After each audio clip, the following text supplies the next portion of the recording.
네, 이번에는 전북 지역 시군에서 활동하는 언론사와 함께 지역 소식을 전하는 풀뿌리 K 순서입니다. 먼저 간추린 소식 보시죠.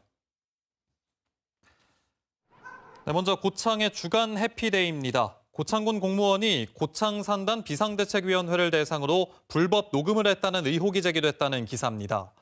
신문에 따르면 군청 동향을 담당하는 공무원이 지난달 고창 산단 비대위 천막에 들어가 비대위원들과 대화하는 과정에서 볼펜 모양의 녹음기가 발견됐습니다. 신문은 해당 공무원이 공무와 상관없는 일이라며 해명했지만 업무상 비밀 녹음을 할 법적 근거가 없다고 보도했습니다. 다음은 부안 독립신문입니다. 부안군 변산 해수욕장 주변 상권 활성화를 위해 30억 원을 들여 조성한 변산 해양수산 복합공간이 점포 임대료보다 운영비가 더 들어가 세금 낭비 논란이 일고 있다는 소식입니다. 한 해 운영비는 7,700만 원이지만 임대 수익은 5,600만 원에 그치고 있는 실정입니다. 또 코로나19 여파 등으로 영업을 중단한 횟집이 늘고 있어 대책 마련이 시급하다고 전했습니다. 이어서 완주신문입니다. 완주 로컬푸드 협동조합이 운영했던 혁신점이 지난해 완주 공공급식지원센터로 넘어가고 나머지 5개 매장도 재개하기 힘들 거란 전망이 나오면서 완주 로컬푸드 협동조합이 소멸 위기를 맞고 있다는 기사를 실었습니다. 신문은 그동안 갈등을 겪었던 협동조합 문제가 해소되더라도 예전과 여건이 달라서 옛 명성을 되찾기는 쉽지 않을 전망이란 내용을 다뤘습니다. 다음 소식입니다. 8개월여 만에 2배 이상 늘어난 무주지역 전기공사업체 상당수가 서류상 회사, 이른바 페이퍼 컴퍼니로 의심된다며 연속 보도한 무주신문입니다. 무주신문 취재진은 업체 등록지를 찾아 운영 여부를 확인했고 문제 소지가 있는 업체가 무주군 공사를 따낸 사실까지 확인하면서 제재 방안 등의 대책 마련이 시급하다고 보도했습니다. 네, 이번에는 앞서 전해드린 이른바 페이퍼 컴퍼니 의심 정황이 발견된 무주지역 전기공사업체 실태에 대해서 자세히 들어보겠습니다. 무주신문 화상으로 연결합니다. 신주혁 편집국장 나와 있는데요. 안녕하십니까? 네, 안녕하세요. 네, 8개월여 만에 무주지역 전기공사업체가 20여 개나 늘어났고 이 중 일부 업체는 페이퍼 컴퍼니 의심 정황이 발견된다고 지적하셨는데요. 실제 확인도 하셨는데 분석한 업체 현황을 자세히 좀 짚어주시죠.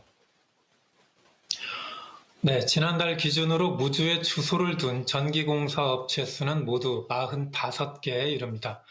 지난해 5월 말까지 22개였던 업체 수가 불과 8달 만에 2배로 는 건데요. 그런데 이 중에 한 주소지에 2개 이상의 업체가 등록된 곳이 절반 가까이 되는 것으로 취재 결과 확인됐습니다.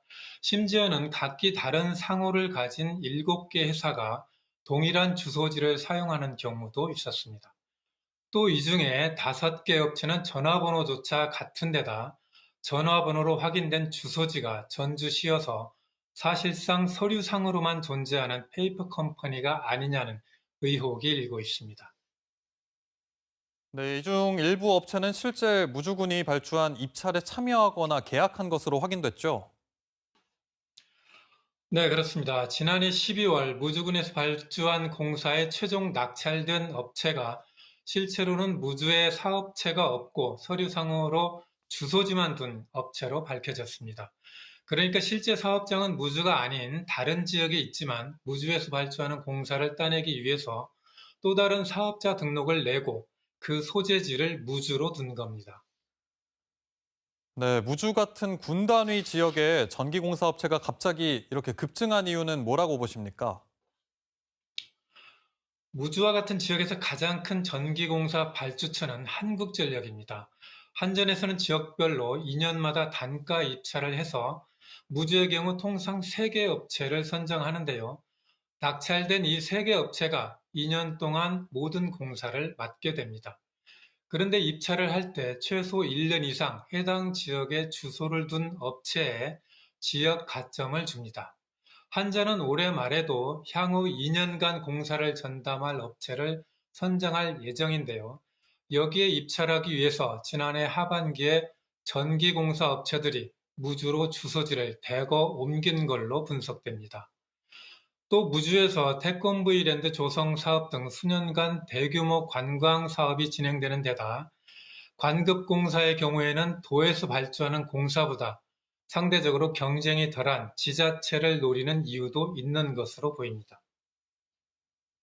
네, 이런 업체들이 입찰 경쟁을 벌이고 수주하게 되면 지역 경제에 악영향을 미칠 거다, 이런 우려도 나오고 있는데 실제 어떤 문제들이 생깁니까? 한전이나 지자체에서 입찰을 할 때 지역 제한을 두는 이유는 긴급한 공사를 해야 할 경우에 신속하게 대처할 수 있는 지역업체가 유리하다는 이유가 있고요. 또 지역업체를 이용해서 지역 경제에 도움이 되도록 하겠다는 겁니다. 그런데 제도나 규정의 허점을 이용해서 실제로는 다른 지역에 있는 업체들이 낙찰을 받게 되면 지역 제한을 두는 취지 자체가 무색해지는 것이죠. 또 서류상 등록 요건만 갖춘 업체가 낙찰될 경우에 부실 시공이나 불법 하도급, 임금 체불 등과 같은 문제를 야기할 수 있다는 지적이 나옵니다. 네, 이런 페이퍼 컴퍼니 의심 사례, 비단 무주만의 상황은 아닐 것 같은데요. 이런 회사들을 관리 감독할 수 있는 방법 없습니까? 네, 각 지역마다 페이퍼 컴퍼니 폐해가 커지면서 최근에는 입찰 적격 심사 대상에 오른 업체를 서류 검토뿐만 아니라 현장 점검을 강화하는 입찰 사전 단속제를 도입한 지자체가 늘고 있습니다. 통상적으로 종합공사는 도에서, 전문공사나 기타 공사는 시군구에서 등록 실태 조사 권한을 갖고 있습니다. 무주군에서는 무주신문 보도 이후에 군의회의 요청을 받고 업체 전수조사를 실시할 계획을 밝혔고요. 필요한 경우 조례를 개정하는 방안도 검토하겠다고 말했습니다. 한국전력 본사에서도 지금과 같은 문제를 정확히 인지하고 있고 내년도 계획을 세울 때 개선 방안을 마련해서 반영하겠다고 밝혔습니다.